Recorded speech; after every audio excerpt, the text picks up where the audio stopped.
योगी सरकार पर नाकामी का आरोप लगाने वालों के लिए यह तस्वीर एक नजीर है।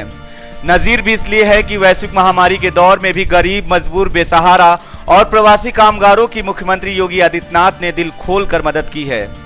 चाहे आर्थिक मदद की बात हो या फिर गरीब, मजदूर और प्रवासी कामगारों को खाद्य रसद देने के साथ ही उन्हें रोजगार देने की बात हो, सभी के लिए कुछ न कुछ जरूर किया। यह तस्वीरें गवाह भी हैं कि गरीब, बेबस और बेसहारा लोगों तक कैसे योगी सरकार में उनके सिपा सलारों ने भोजन और पानी की व्यवस्था कराई। ये तस्वीरें लखनऊ में गोमती नगर विस्तार के सामुदायिक केंद्र की हैं। भारत में जब कोरोना जैसी महामारी ने पांव पसारना शुरू ही किया था, तभी प्रधानमंत्री नरेंद्र मोदी ने देश को पूरी तरह से लॉकडाउन कर दिया। ऐसे में जो जहां था वो वहीं पर फंस कर रह गया। लॉकडाउन हुआ तो कारखाने और काम धाम सब कुछ बंद हो गया। ऐसे में सबसे गंभीर समस्या थी कि अचानक हुए घटनाक्रम में कोरोना के साथ ही भूख और प्यास से भी लोगों को बचाना है। केंद्र सरकार के साथ ही प्रदेश की सरकारों ने भी अपने अपने स्तर से जो भी संभव हो सका करते रहे। उत्तर प्रदेश की बात की जाए तो लॉकडाउन के बाद मुख्यमंत्री योगी आदित्यनाथ ने अपने चुनिंदा 11 अफसरों के साथ बैठक शुरू की। बैठक रोज चलती रही, जिसमें सीएम योगी अधिकारियों को निर्देश देते रहे कि कोरोना को तो परास्त करना ही है, लेकिन यह भी ध्यान रखना है कि कोरोना काल में कोई भूखा और प्यासा न रह जाए।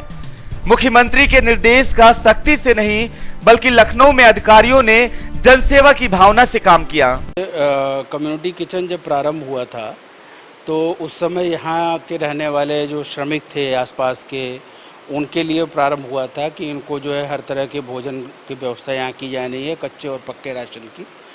और पुनः उसमें आगे जब कारवा बढ़ता गया तो फिर बाहर से आने वाले भी श्रमिक, जो प्रवासी श्रमिक थे, वो अमर शहीद पथ पे और कामता पे उन लोग की सेवाएं दी गई, उन लोग को सेवाएं की गई। इसी कम्युनिटी सेंटर को जब कम्युनिटी किचन बनाया गया तो किसी को यकीन नहीं था कि यह रसोई मील का पत्थर साबित होगी। तकरीबन 2.5 महीने से भी ज्यादा का वक्त बीत चुका है। ऐसे में इस रसोई के जरिए 1000, 2000, 10,000 नहीं बल्कि लाखों लोगों तक सहायता पहुंचाई गई है। आमतौर पर आरोप लगता है कि गरीबों को दी जाने वाली राहत सामग्री घटिया किस्म की होती है, लेकिन यहाँ ऐसा नहीं है। जो राहत सामग्री लोगों तक पहुंचाई जा रही है उसकी गुणवत्ता ऐसी है कि ठीक ठाक होटल में भी ऐसी गुणवत्ता ना मिले। रसोई को संचालित करने वाले अधिकारियों का भी कहना है कि राहत सामग्री से कोई समझौता नहीं। और इस समय वर्तमान में रेलवे स्टेशन से जो प्रवासी श्रमिक आ रहे हैं और जा रहे हैं, उनको भी हमारे द्वारा सेवाएं लखनऊ विकास प्राधिकरण द्वारा दी जा रही हैं। साथ ही में जो क्षेत्र में निराश्रित पशु हैं, गाय हैं, कुत्ते हैं, उनके लिए भी निरंतर हम लोग की सेवा एलडीए की जारी है। जो भी राहत सामग्री लोगों तक पहुंचाई जा रही है वह बेहद उम्दा किस्म की है। इस दौरान साफ सफाई का भी पूरा ख्याल रखा गया है। मसलन मक्खियों को भगाने वाले यंत्र और यहाँ सैनिटाइजेशन का भी पूरा ख्याल रखा गया है। रसोई परिसर में जो भी वाहन आएगा उसके स्वामी के साथ ही वाहन को भी सैनिटाइज किया जाता है, ताकि किसी भी तरह के संक्रमण से रसोई में काम करने वाले लोगों को दूर रखा जा सके।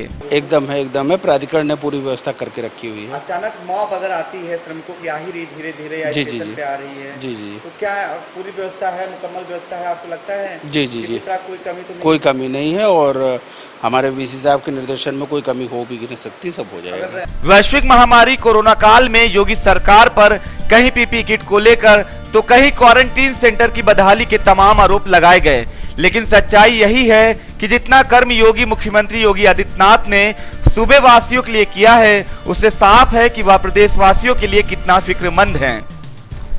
अमिताभ चौबे, जनमत न्यूज, लखनऊ।